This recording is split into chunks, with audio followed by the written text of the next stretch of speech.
Phylanice Nashe Experience Podcast.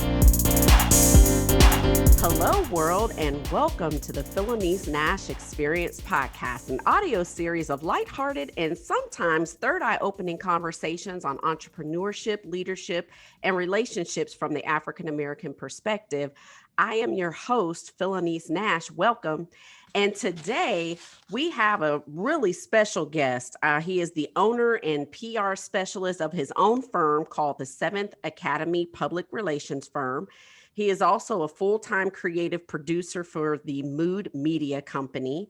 He has experience in both public relations and music production. It seems like his love is in music production. He is a creative. He also works with some of the big names in sales. We'll get into that once we start chatting with him. He also has a lot of experience in production with music, photography, and videography. He's almost a jack of all trades, but he's an achiever in his career fields. I want to give a warm Phylanice Experience Podcast welcome to Iyube L'Bert. Woo! Thank you for having me. And thank you for being on the show. I know when we first chatted, I was intrigued with your personal story about how you landed where you are now, as far as your PR firm and your work as far as being a creative and a producer. So let's just jump right into it. The first thing I've been asking my guests is, how are you, your family, and your business, how have you guys been handling COVID this past year and a half? Wow. Well, COVID has actually been a blessing to my business because it brought me more clients because I guess people were home and they had to figure out now what. So, I mean, that COVID has been a blessing on that end as far as my business. And it's also been a blessing with my full-time job as a creative producer because I was blessed to be able to work from home and just basically be around the house with my wife and kids all day. So, I mean, I couldn't beat that. I mean, but it's Right, truly a blessing because I also know a lot of family members who have furlough and stuff like that. So right, I don't right. take it lightly. Right. So let's kind of dive into your origin story and how you've kind of got into PR and music production, and then how it led you to wanting to start your own firm. And one other thing that we picked up on, we talked to a lot of entrepreneurs or people who are thinking about starting and taking a leap, and sometimes you still have to work that 9 to 5 hustle while you are growing your business on the side. So just tell us about Iyube, who you are, how did you get into this, and how did you start, your own business? Well, I mean, your intro kind of pumped me up a little bit, so let me dial back some. But I started off. I mean, I started in music at the age maybe since I was a kid. Like I come from a family of musicians, pianists. My wife is even a music teacher. She's a vocalist. But I went to school at Full Sail and got my bachelor's in music production because the production of music is really what I'm into more so than being a musician. So seeing like music, a song come together from beginning to the end is something that like I really love. So from my bachelor's in music production, I went into public relations because I wanted to learn how do you like promote stuff? Like how do you get? I wanted to learn about branding, about audiences, and basically like let's say growth marketing. Um, I wanted to learn more about those types of things because in my life, I've met a lot of musicians who have great talent, but nobody knows about them. Mm-hmm. So with learning public relations, I mean, I branched off into other uh, forms of business. So, like small businesses, religious organizations, entertainment, and lifestyles. Those are like the areas of PR that I work in. Okay. So, hopefully, that gives you somewhat of a ballpark about who I am. Yeah, it But does. It does. music definitely started all of it. Like I love music. I mean, my 9 to 5 as a creative producer. I work here at the Walmart headquarters, and we work with Walmart both on the marketing side and on their radio side. So I do a lot of script writing, show writing, audio imaging, filming some content for social media, Yeah. the whole gamut of a creative producer. So when we spoke before previously, when you mentioned that you work and do production for Walmart, so first of all, when anyone thinks of Walmart, it's not a radio show or a Right, television show, right? It's, right. the low prices that we can get. Um, and so speak on that a little bit. Like what kind of show is it? Is it something that the general public can see, or is it just an internal production? So it's actually both. I mean, there's some things that are directly internal. Walmart has its own like internal social media page, but then a lot of what we do is public, and a lot of people just don't notice it. So like, whenever I tell somebody like, yeah, I'm a full-time creative producer for Walmart Radio, I'm already prepared for the first question. Walmart has a radio? Right. Yeah, they do. But most people don't notice. I didn't notice it. But inside the stores, there's music playing at all times. Hmm. But there's also two live shows that come on too. So there's an early morning show that's for associates only, and then there's a Monday, Wednesday, Friday. There's an afternoon show that's for customers and associates. That comes on 1 to 3 p.m. Central Time, In the and so stores. in the stores, Okay, and you can so next follow it on time social I'm going media. in at 1:30. I'm going in and I'm gonna I'm gonna Hey, check it out. if you go in there in the next 3 months, because we do a producer rotational switch every 3 months, Yep. but for the next 3 months for this quarter, I'm responsible for the afternoon show. So you'll even hear me coming on there talking sometimes. Oh, that's awesome. That is awesome. So anybody in the next 90 days, if you're in Walmart between what is it, 1 Central and 3 Central, Yes. they may hear you on the play on the so first of all, we have to notice that there is a station playing because Yes. we don't notice that. But if now take notice, take note while you're in there. You may hear Iyube on there bringing someone in, but that is neat. That is totally neat. Yeah, you can stream it too on Walmart. Was it walmartworld.com? You can stream it as well. Yeah. Learning So something new every day. there's two shows that come on. You have the live with Antonio, and then the Bo show that comes So on. what kind of content is it? Why would customers want to listen to that? Well, for one of the main things is to make sure that it's entertaining and engaging, just to help Mhm. customers kind of like pass the time. We're not always on there like, hey, go buy this or go buy that. Like we're Right, talking right. about news, we're talking about entertainment, we're talking about special segments, and I mean, of course, my job is to script all of this. So we try to keep it as entertaining and Walmart friendly as possible. And, Gotcha. I want Gotcha. to stress Walmart friendly because I mean, there's a lot of stuff in here that we joke and laugh about, but we can never do it Yes. on the show. That's behind the scenes. Yeah. Cool. So we'll definitely check that out. So how did you translate your experiences into your PR firm, which again is Seventh Academy Public Relations? Tell us what Seventh Academy Public Relations is all about and how did you come up with the name for that business? Well, so I'll start off with coming up with the name of it. I came up with the name of it because on the seventh day God rested, and I just feel like that number seven is just super important. It has something about it draws me. So Seventh Academy, I always feel like I'm learning. I'm never going to tell you that I know everything. I mean, Hmm. I prefer to stay learning every day, to grow, evolve every day. So that's where the academy piece comes in, Hmm. and public relations. That's the title. That's where the title came from. Okay. But as far as translating everything over to that, one of the things as I got older and as I got my master's in public relations that I enjoy is branding. Like I Hmm. think branding is such a cool topic, especially as we get not just because of social media, but it's just like where we are as a society. Like your brand is so important to you. Right.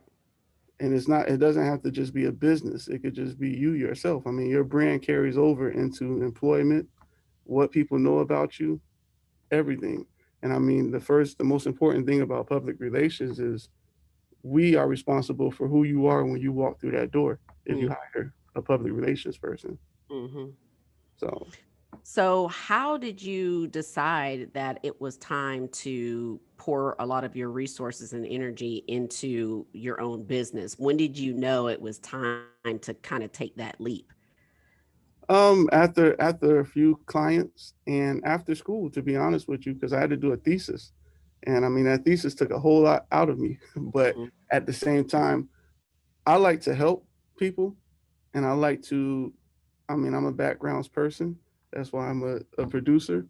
But I like to help people, and I like to see projects and campaigns and PR as campaigns. But projects or campaigns, to me, it all falls back to producing Right. because you can't get to the next level without a producer. Hmm. And I mean, to me, PR and production are very similar Right. in that regard. And that's what it was for me. Once I realized that, and once I got a few clients, it was like, you know what? Let me just because you have to also in my degree program, you had to start your own business. So Oh, I just carried it on and okay. really grew it. I have 2 employees. It's crazy. To me, that's crazy, but I mean, That's not I have. crazy. That's growth. I mean, it's growth. It is, but when I say crazy, like a good thing, like Yeah. I actually did that. So when you look back and how long has it been since you started Seventh Academy? When you say it's most of the time you have those feelings when you do the look back, like I can't believe like we're here with 2 employees. So how long has it been since Seventh Academy came into existence, um, when you first started it?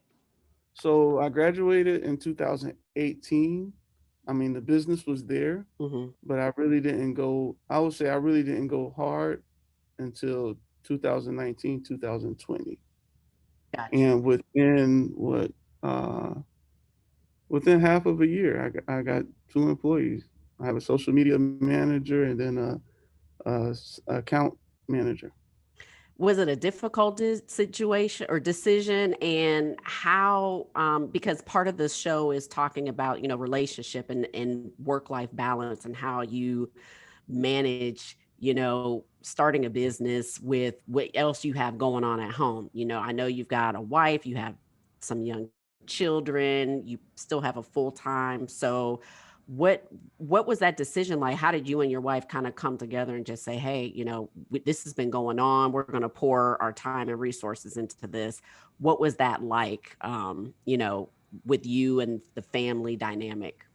So when it comes to so just so everyone on the podcast knows, I've been married for 14 years, uh, and we have 5 daughters. And Woo!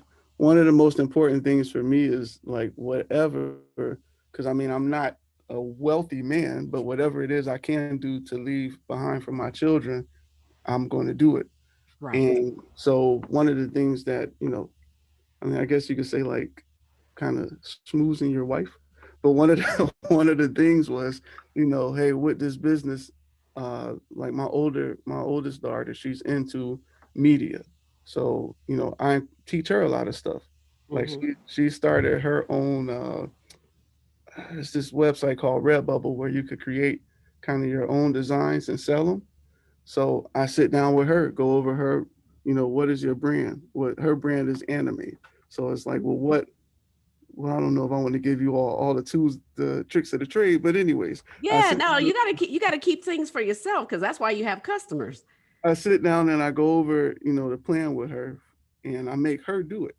But then Right. I'll also bring her into the company and show her different things that I do just to pass something down to generations. Cause I mean, it's just at the end of the day, you know, as an African American, that's not something that we were always privy to. And I know Mhm. I wasn't. For me, it was just, hey, make sure you go to school, get a degree, but it wasn't nothing really passed down or taught to me. So Right. that's really important to me. And that was something that I stressed to my wife in order to let's say, some of those times when I'm more busy than focused on her.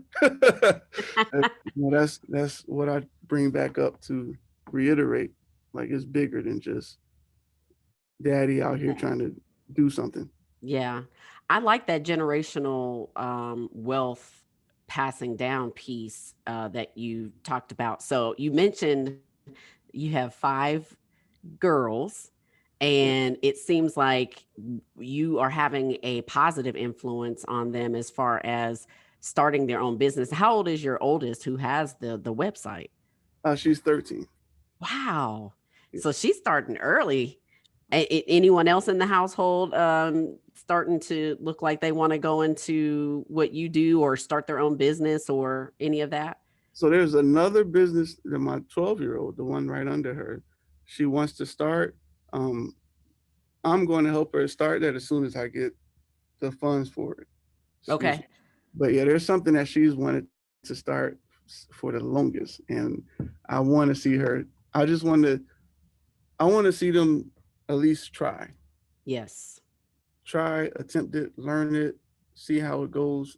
And I mean, you don't have to give it up. A lot of things now, to me, even if it's just like internet, if you're just doing a business on the internet, even if Hmm. it's slow, you don't have to quit it. Right. It just might be slow for right now, but you could still have that time to, all right, the next 6 months, I want to pour my all into this. But You there don't have has to be some planning behind it too, right? yes. And Cool. that's one of the most important things about PR too. It all comes back to branding. To me, branding is the where it starts. Exactly. So I also want to talk about, you mentioned you like to help people, and I love the fact that, at home it's the exposure, right? If you can see it, you can be it. Can you talk a little bit about any other ways that you are impacting the community? I know you've got some organizations that you work with or some groups that you work with. How else are you working with other folk to kind of help inspire them to achieve their dreams or network with one another? Well, I'll share with you one of the craziest stories to me. Like I said, I say crazy in a good way, not nothing bad. Gotcha. Gotcha. But so I actually am in two places because my wife and kids are in Florida, but I work here in Arkansas, so I'm back and forth a lot. Um, like I said, production is one of my big things. And one of my clients last year during Christmas, there was a lady I met who in Arkansas, she does this all on the strength of just love for her community. She every week she cooks for Salvation Army, and then every during Christmas she does this toy drive locally, and I wanted to film and do a documentary, Hmm. a quick 5-minute documentary for her because I just never met anybody like this. But I mean, I've helped since I've watched her. I've like helped put her in different places. But anyways, I want to stick to her. To sit there and watch this lady do this drive at a local restaurant and see so many families come up and cry. I didn't capture any of the crying, but I mean, it was people like, crying, pouring their heart out. Um, and just being so thankful that they were able to provide toys for their children because of this lady. I mean, Hmm. one of the craziest things I ever witnessed. Stories like that, if I meet somebody like that, I'm going to try my hardest to, hey, put them in the right place for their story to be heard, set them up with the right people for free. Because to me, it's just like stuff like that. We're not all built like that. Hmm. And this lady's story, she she came from poverty, um, and her goal in life is just to help out as many people as she can. No nonprofit, no nothing. She just Right. does this off the strength of herself. That's a great story. But most importantly, what I love is the fact that you are also helping other people by telling their story. And that giving back, that community is extremely important. So we thank you for your efforts and giving back to the community in that way.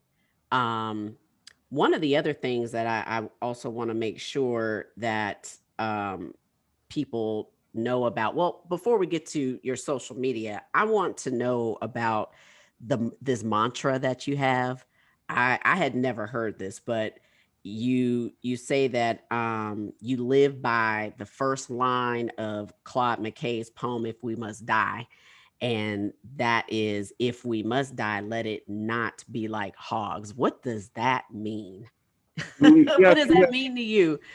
so I mean, of course, you have to read the whole poem to really get the full context. But just that Okay. one line is, it's like, I mean, it comes from my interpretation from it has always been, because there's a historical interpretation of it, but I'll just tell you how it relates to me.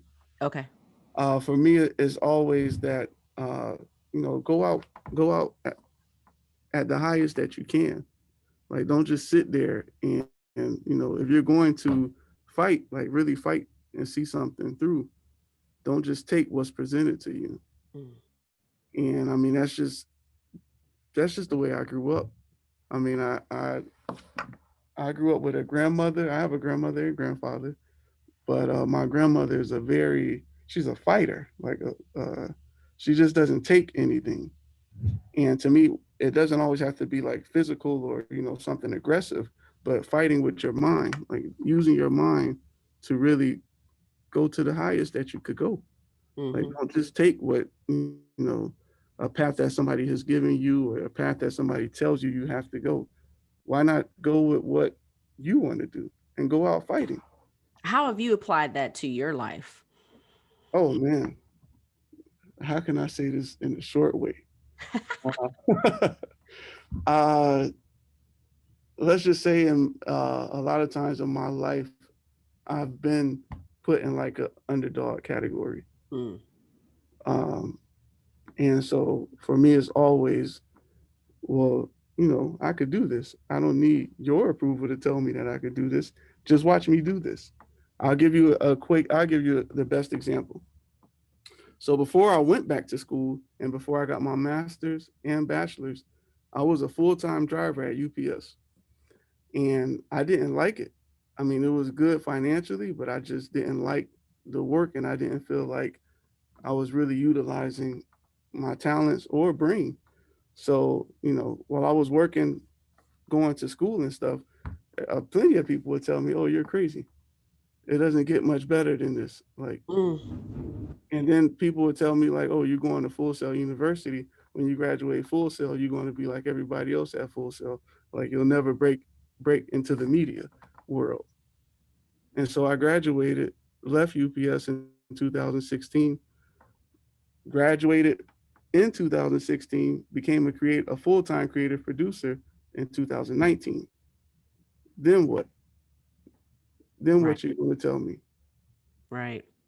So And I don't mean, be limited. Yes, I don't don't love that. I don't love limit that. yourself and don't listen to people, because I mean, people have some people have good intentions. A lot of people give you uh the worst of themselves and put it on you, project it on you. Mm. And I just think that's unfortunate in this world, because I can't tell somebody what they can't do.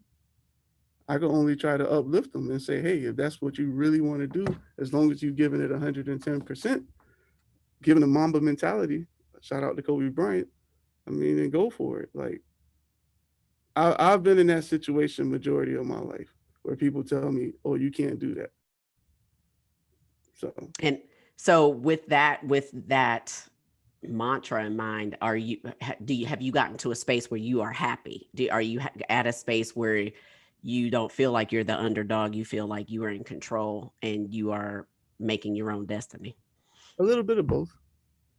Because at the same time, I like to compete. So I mean, I kind of keep those things close to heart, in all honesty.